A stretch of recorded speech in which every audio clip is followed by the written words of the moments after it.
Hi, Personality Cafe. This is Pistol Shrimp. I just spent about 10 minutes trying to set up the camera in the right spot, perfect angle, whatever, which I think is kind of funny because the topic of the video today is INFJs and photography.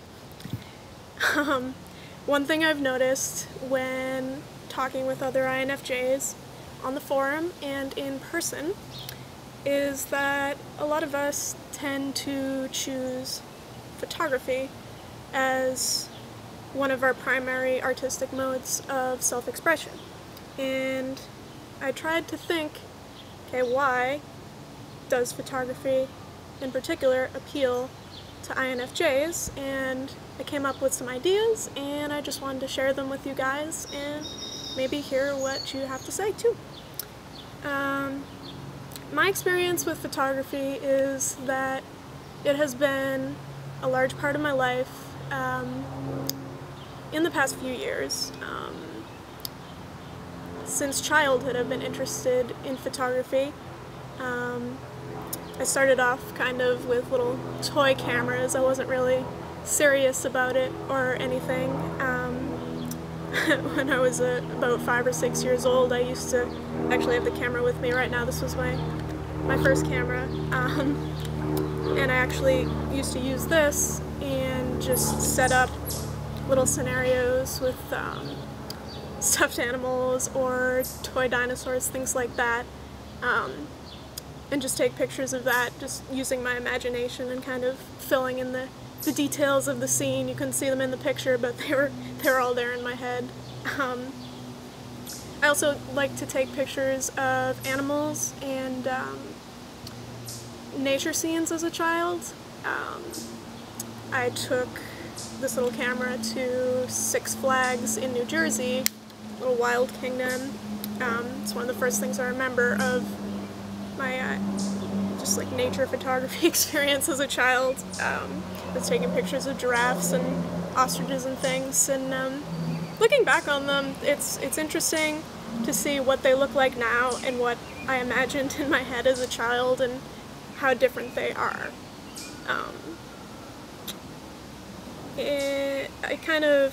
I also had a Game Boy camera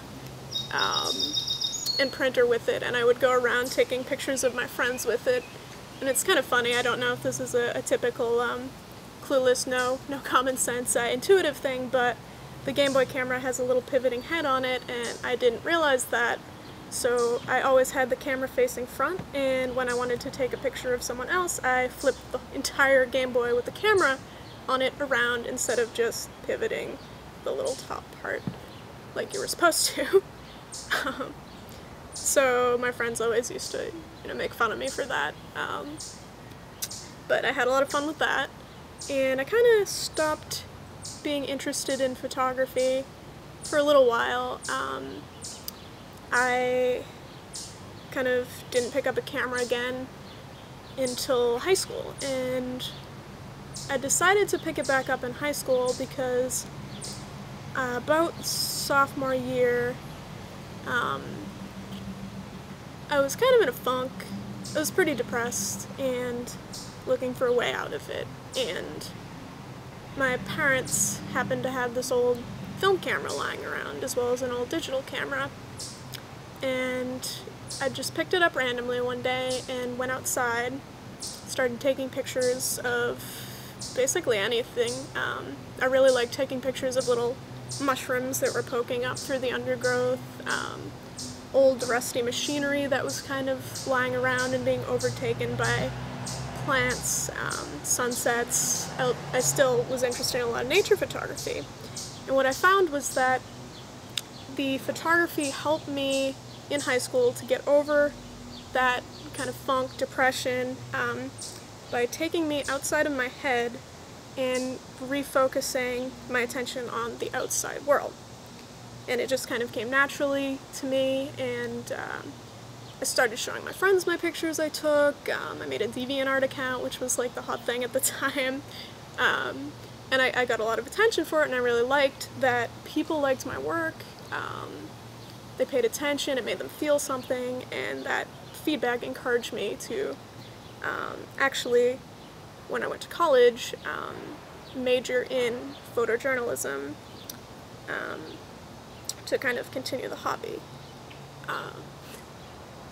When I was a freshman in college, I got a photography-related job at a photo studio, family photo studio, in a huge mall, which was kind of a nightmare because it involved a lot of screaming children and babies that wouldn't pose properly, and very angry parents who wanted pictures of their children that weren't cooperating.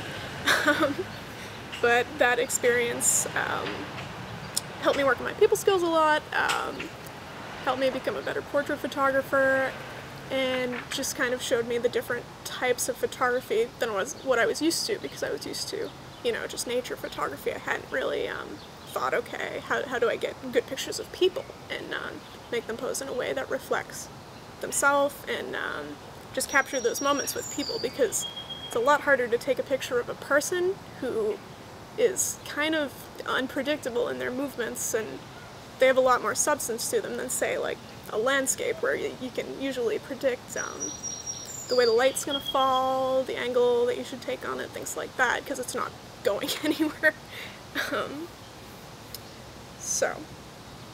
I had that job for a little while in college before I really got into my photography major. When I started doing the photojournalism major, I didn't have time for the job anymore because I was in the darkroom or the digital photo lab for like 9 hours a day, a few days a week.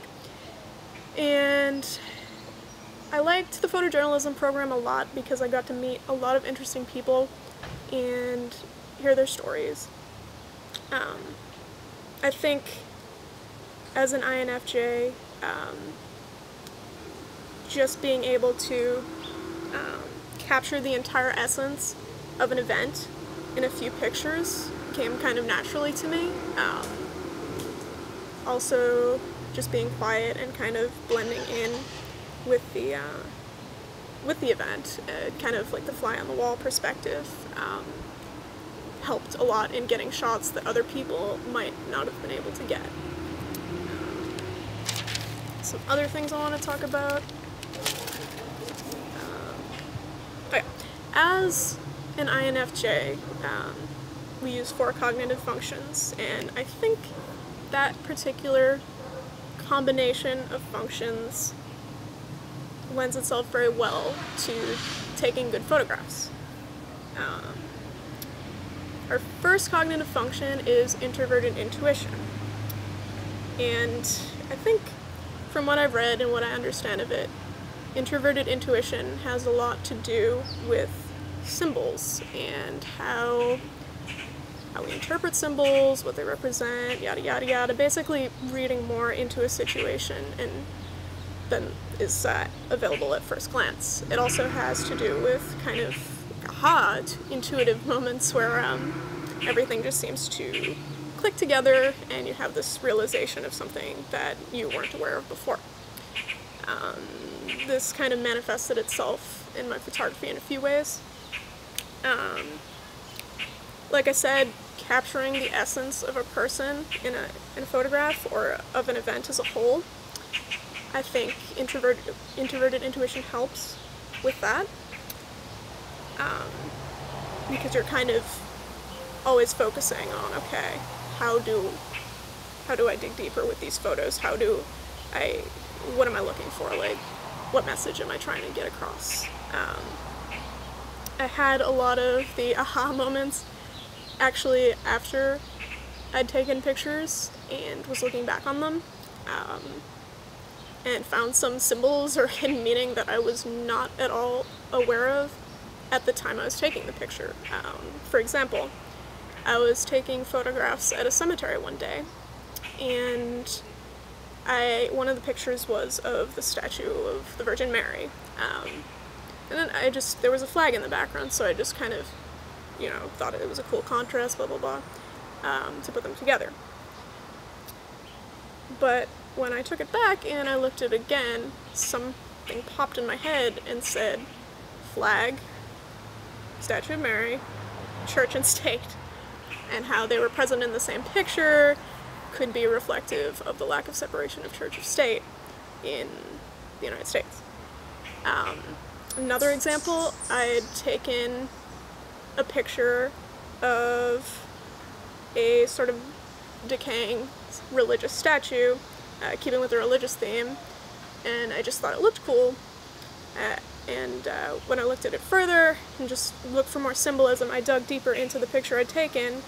I realized that it could symbolize kind of the opposite of the other picture, that the institution of religion was full of decay. It was just, there's something rotten about it currently in society. Other times I'll catch a moment that doesn't have a huge amount of symbolism, but I intuitively knew to snap the picture at that moment because something was off about it or something was interesting. And for an example of that, I was at a music festival where there was a sing-along at the end of the festival by the river, and a huge crowd of people were singing along, and one guy was singing along, and he had a dog with him, and I focused on him out of the crowd because I thought, oh yeah, you know, it's a cute picture of a guy bringing his dog to the event. Then, a few seconds later, the dog started singing along with the event, with everyone else, and the guy started laughing, and I caught a picture of that moment just because I had intuitively, out of an entire crowd of thousands of people, thought to focus on that one guy. Something about him caught my eye. I didn't consciously process very much about it, just something about him gave me the feeling to do that.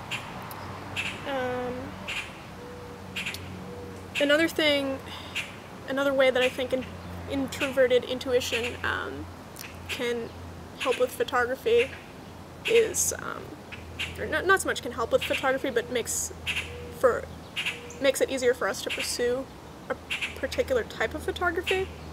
I think that introverted intuition is not as good for studio photography.